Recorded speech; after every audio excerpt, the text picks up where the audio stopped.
Namaste, guys. Christian Long, Life Enhancement Consulting, giving you a big and beautiful shout out on this Saturday evening here in Denver, Colorado. It is 6 o'clock p.m. Mountain Time.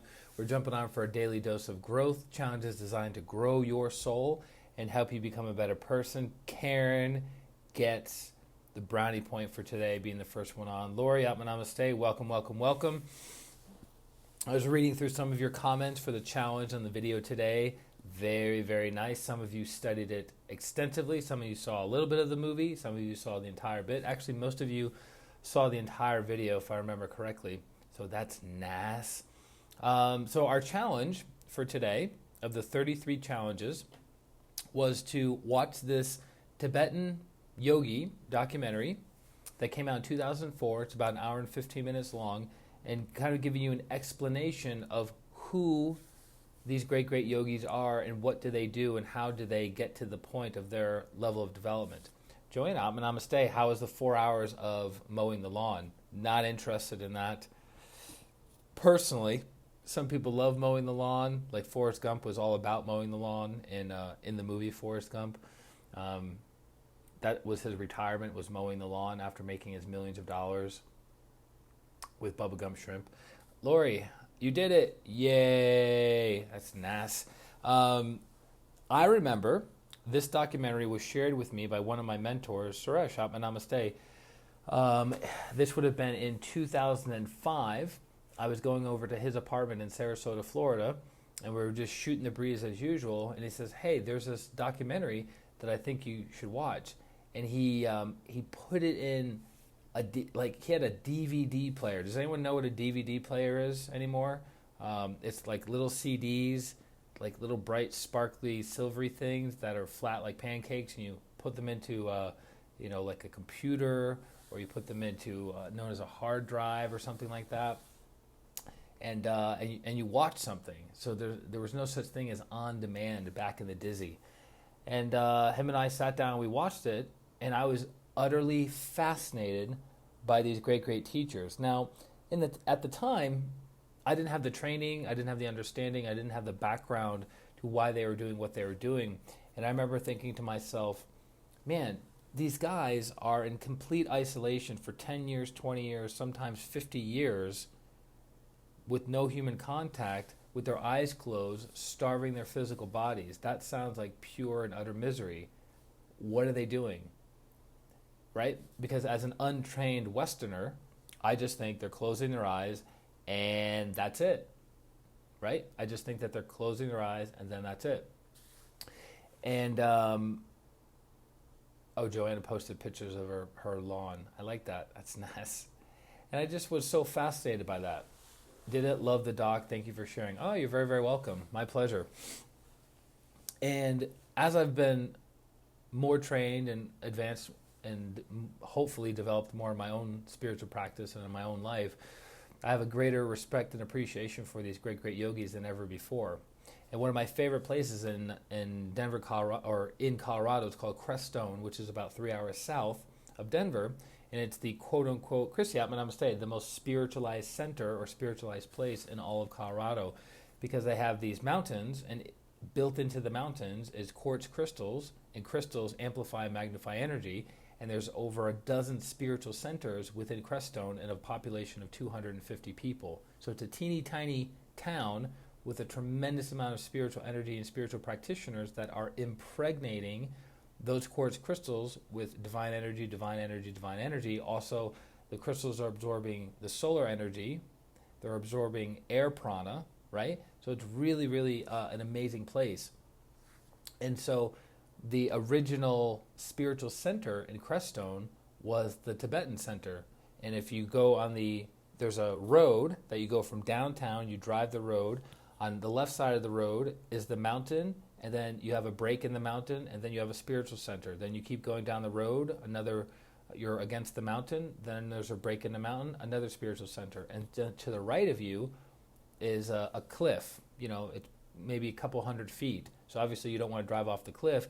And it's a pretty intense path to get to the final center, the final spiritual center, which was actually the first one that is a Tibetan Buddhist center. Really, really beautiful place. They have a beautiful pagoda right at the end. It's got the prayer flag surrounding it. Very, very still. And it overlooks the San Luis Valley. So when you go there, you can barely even hear the wind. It is so quiet. You hear nothing. You hear no beeps. You have no conversations. You don't even really hear animals. It's just like complete and utter stillness and isolation. And as I understand it, every one of the pagodas around the world, which is like a Tibetan spiritual temple, and I've seen some teeny tiny baby ones, I've seen giant ones in the United States. They all have an artifact of the Lord Buddha, or an artifact is it's called a terma, an earth treasure. You have outer terma and inner terma. Inner terma are the treasures within us that the teachers implant inside of us, gifts, virtues, blessings. And then the earth termas, earth treasures, are the physical items of these great, great teachers. So in all the pagodas around the world, there is some artifact of a great, great teacher, a senior arhat, like a senior saint, or the Buddha, the Lord Buddha himself. Hold on, guys. Let's see. Did a great movie. Suresh says, I really liked how in the beginning they talked about Lord Padmasambhava. Made me really happy. Ah, yes, the founder of Tibetan Buddhism and the lineage that we're part of in pranic healing. Joanna says, I thought it would be amazing when you mentioned it. It was extremely interesting at moments of sad when the Chinese do them in the temples, and it made me so amazed. After I was sad I couldn't watch the entire movie. I already have been receiving data alerts on my phone, but when I can, I will watch it all. Understandable. So it's interesting that the Tibetan Buddhists, in their research, find the best places to set up spiritual centers around the United States and around the world where people can go deep within. So Crestone, Colorado is one of those places that you can go deep, deep, deep within. And there's even hermitages where people go under the ground and they do their practices there for weeks or months on end. So it's really, really quite beautiful. But again, I always wondered, what are these people doing in isolation? What are they doing sitting in lotus for 10, 14 hours a day with their eyes closed? What are they doing? As I've continued to practice and understand the higher teachings over the 16 years I've been doing pranic healing and Hatha yoga, I have a much, much better understanding and appreciation for, wow, where these people must go and what they must be able to do is quite extraordinary. One of my favorite persons from the documentary was actually the older Tibetan, one of the senior Tibetan lamas. I'm trying to remember his name right now, but the Dalai Lama asked him to stay in his physical body a little bit longer to spread the work, to spread the teachings, because the teachings were starting to deteriorate or become lost. So you need a senior practitioner, and this gentleman came out of isolation in the Himalayas after 50 years. After 50 years of isolation, he came out. And it's really quite amazing that how people would ask him questions about why was his hair long. And there's higher levels of truth as to why a practitioner grows their hair and why a practitioner cuts their hair. But because he's talking to the general public and it's an inner teaching, he doesn't reveal it. He kind of like sidesteps it. He goes, oh, let's just say it was time to cut the hair. So Lori says, is there a significance to the 3 years, 3 months, 3 days? That's a good question. To my knowledge, I'm not familiar with that. So if you go in the months, cycles, would be connected to the Trinity, light, love, and power. God the Father, God the Son, God the Holy Spirit could be connected to that from a Christian's perspective. But in the Tibetan Buddhist school, I'm not exactly sure. Jessica, namaste. So you have two major branches of Tibetan Buddhism. You have the yellow hat of Tibetan Buddhism, which is what the Dalai Lama teaches, which gives the general principles of compassion. Then you have the red hat tradition, which the Dalai Lama also knows but doesn't teach. And the red hat tradition is connected to the Nyingmapa tradition of Tibetan Buddhism, which means the root or trunk, which is Ryan Namaste, which is what we practice within pranic healing or Hatha yoga. Pranic healing is connected to the Nyingmapa tradition of Tibetan Buddhism. Now, you have to understand it's beyond religion. So we're saying Tibetan Buddhism to give it some kind of lineage and connection, but truth is universal. It is beyond a belief system. It is beyond a religion, right? And the Nyingmapa tradition of Tibetan Buddhism deals with the energy aspect. The energy aspect. So for instance, in the Yellow Hat tradition, the Dalai Lama teaches about compassion, have kind thoughts, kind words, kind action towards others, right? Very simple, very generic, but very good practices. But the higher levels of truth and the higher level of practices and the energy technique is not taught. The energy technique is not taught. That's what the Nyingmapa tradition deals with. That's the specialization is dealing with energy. One of the rarities of that documentary that up until that point had never been filmed publicly had been the Tumo breathing, which those of you who watch the whole documentary, you see a Tibetan yogi doing the Tumo breathing, radically increasing the body temperature for purification practices. There's a lot of things to it, but it was very interesting because two of the masters in pranic healing were stranded in the middle of nowhere before, and right before they were stranded, Master Choa said, here's a technique that will keep your body warm when you're outside in the elements and it's cold. And so they felt very prideful and very happy and like, look at us, we're learning the advanced practices from the teacher. We're special, right? That's what they were thinking at the time. And then the teacher left because he had to go get on a plane and go teach somewhere else. So they're in the middle of nowhere, the car doesn't work, and they're locked out of the car, and they're in the cold, and the storm's coming in. So guess what technique they had to practice to stay warm and to stay alive until a few hours later where people came back to get them. See, the teacher knows. So there's an understanding, and this makes actually more sense as to why higher teachings are not taught to the general public for one reason. When you are taught a technique, you are now responsible to practice it. When you are taught an advanced technique, you are now responsible to practice it. So I think that's why a lot of people, general and intermediate practitioners, like they're called a neophyte, is someone who's brand new to the spiritual path. That's a neophyte. They don't really know anything. They're just like, I heard about this thing called meditation, right? That would be a neophyte, somebody who's not very awakened yet, doesn't have a lot of awareness, doesn't have a lot of understanding of basic, intermediate, and advanced practices.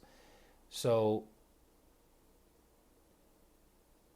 if people were taught very, very advanced techniques, advanced meditation techniques, advanced healing techniques, advanced materialization techniques, without character building as the foundation of their lives, their life could become very, very difficult. Very, very difficult. So that's why we talk about it is in the giving that we receive.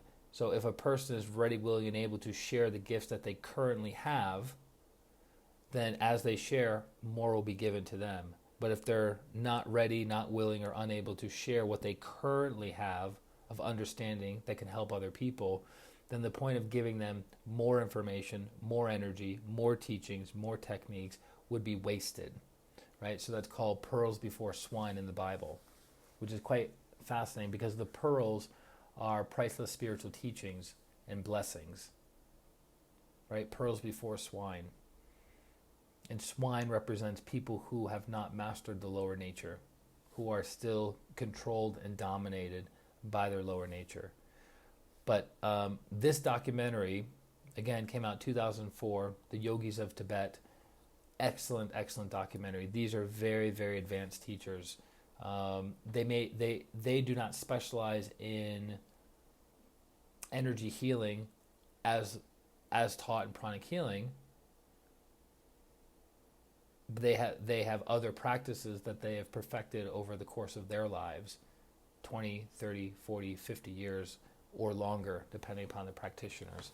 But when we say meditation masters, these are souls that are doing inner work and traveling with their eyes open, having a conversation with you. They're not just here with you physically, looking at you physically. They are doing lots and lots of inner work as they're connecting with you. Great, great teachers. It'd be an honor to meet these teachers in the physical body. So that was our challenge for today. Challenge 33. I was very, very honored to share this video, this documentary with you. I'm trying to think of other things that came out in my awareness. But again, we mentioned this earlier today with the challenge in the beginning at 8 o'clock this morning, is that Indian yoga deals with the physical body going up. Physical body to the emotional body to the mental body. Tibetan yoga deals with the mental body first. Viewpoint and thoughts. Being aware of your viewpoint, being aware of your thoughts, which as you control your breathing, you can control your thinking, you can control your emotions, and you can control your physical body. More threes challenge 33. That's funny. Wow, good job, Lori. You connected the dots on that one. I didn't even realize that. So in the documentary, there was talking about doing retreats for 3 years, 3 months, 3 days, and then today's challenge is 33. So a lot of threes today. Apparently this is the day of the Trinity, right? That's super funny. But the end of the day, the takeaway, right? The takeaway is you don't become a better person overnight. You don't master your thinking, your emotions, and your physical body overnight. It takes practice, consistently, day in and day out, even moment by moment by moment. But eventually you reach a level of skill and then eventually mastery that your life will be forever transformed. And the beautiful thing is it's a subjective experience. So somebody can tell you all day long, this is what an orgasm feels like, right? It's like, it's the most amazing thing. Your whole body's humming. All these super cool experiences are going on. But until you have the experience, you literally have no idea. You can't understand it through theory. You can't get it through reading a book, watching other people have the experiences. So it's the same thing with deep meditations and the same thing with other psychic abilities and healing, miraculous healings, that you can't comprehend it until you experience it. So my goal for each and every one of you who watch the live streams, who watch the replay, is to inspire you to keep practicing consistently and persistently. And I can tell you, I've been a meditation practitioner for 20 years, religiously, 21 years. Wow. Yeah.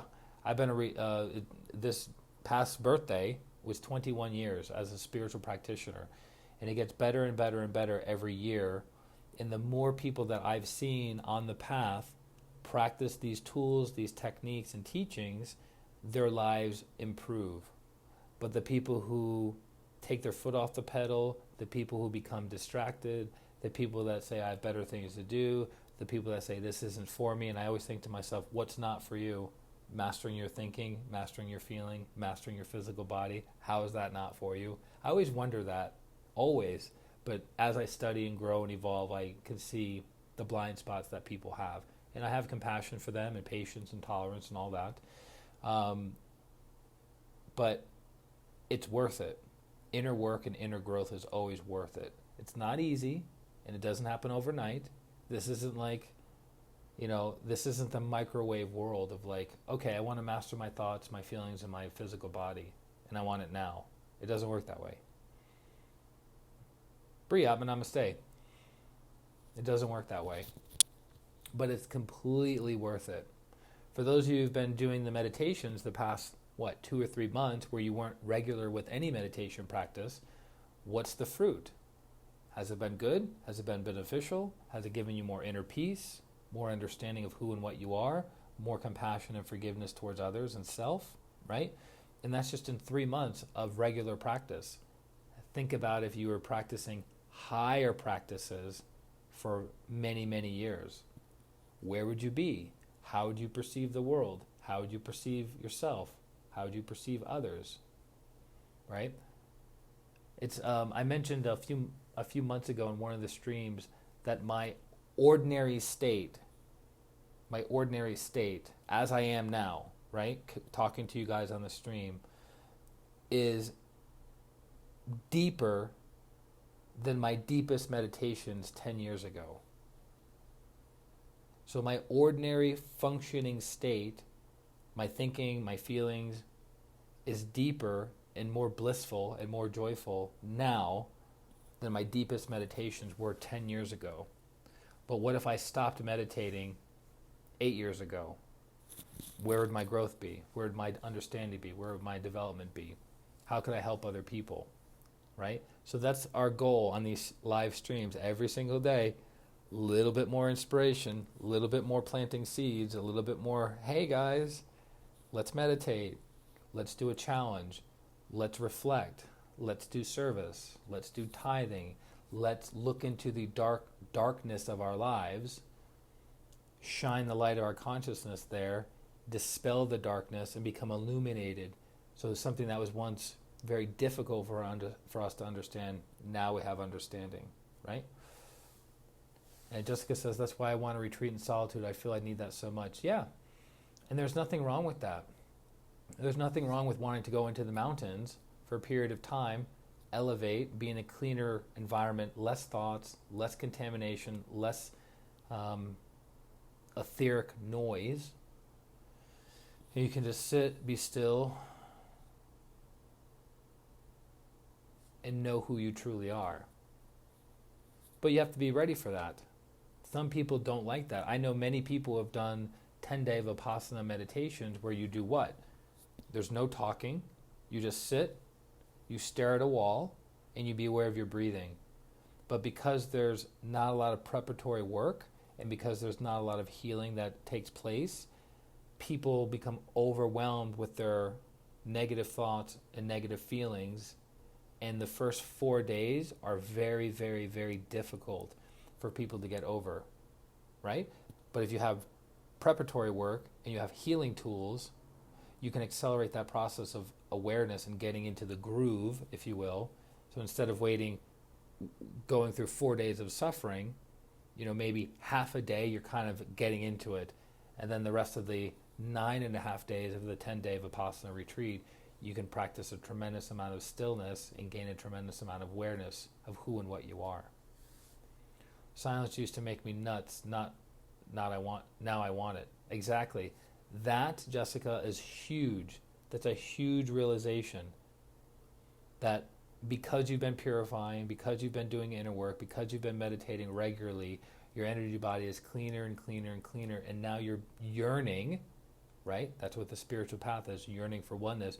You're yearning to go within. You're yearning to be in silence. You're not as obsessed about being distracted, right? So the documentary that you guys watch of the Tibetan yogis, those are souls that are meant to radiate. They're not so much meant to be in the physical world. They have a different purpose, a different calling. They're meant to be on the mountaintop and radiate light, radiate consciousness to the planet, as opposed to being the householder and mixing it up with the world. That makes sense? And also in the Tibetan Buddhism tradition, there's a lot of talk about transmission.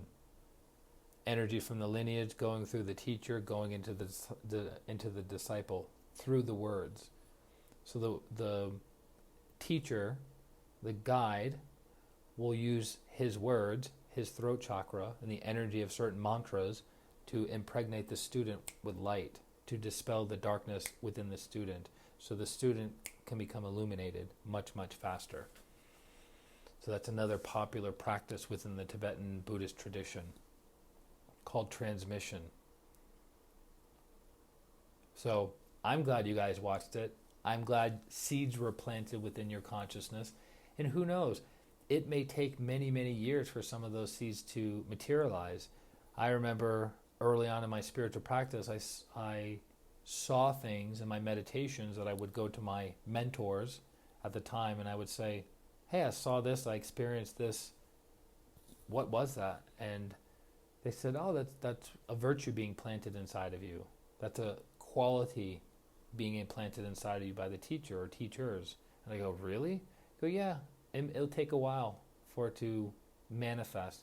And as I've done my spiritual practice over the years, those seeds have grown and grown and grown, but it didn't grow overnight. And it didn't grow by me just sitting and being still all the time. It grew by me going out into the world to heal, to serve, to offer value, right? Which we talked about in the meditation. If you want higher truths, you have to provide truths for others. So Karen says, I did a silent retreat in the art of living, great school.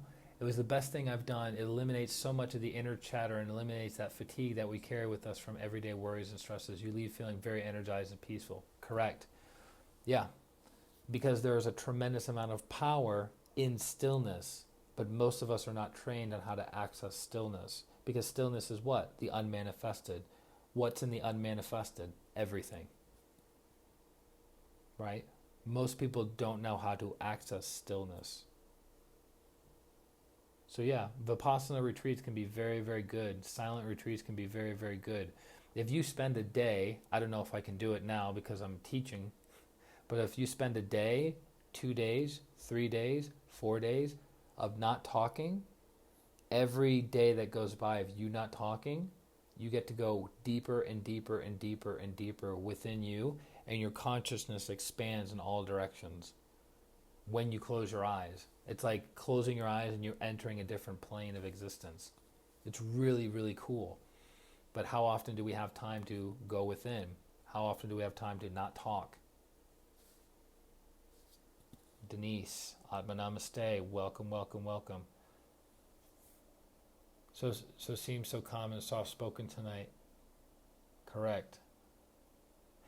Yeah, it was a restful day, a day of service, restful. Yeah, it's all good. It's all good. It's been kind of a on again, off again, rainy, cloudy day in Denver. So the point is, like Master Choa gives the tenet, know, remember, practice, master. Paula, namaste, right? Know something, remember that thing that you knew, practice it, and master it. And we have a tendency to think just because we read it once, we saw it in a video once, we heard about it in a podcast once, that we not only remember it, but we've mastered it for some reason. There's that tendency, like, oh, I know that already. Oh yeah? Right? You know that already? You've already mastered your thinking processes. You already know what's going on in your subconscious mind at all times. You already know how to help other people alleviate their pain, sorrow, and suffering. You are right? It's like we jumped the gun. We jumped the gun. Not so much like, oh, I know everything. It's go, what I currently know, is it true? And what I currently know, am I remembering the technique properly? What I currently know, am I practicing it regularly? And do I have some degree of mastery of that thing that I'm knowing? Right? That's why you can't master many things in one lifetime. You got to choose a path and run down that path. So, anything else? Any other questions, comments, concerns, clarifications for today's challenge? It was great. Marcella, namaste. It was great sharing this challenge with you guys. Honored.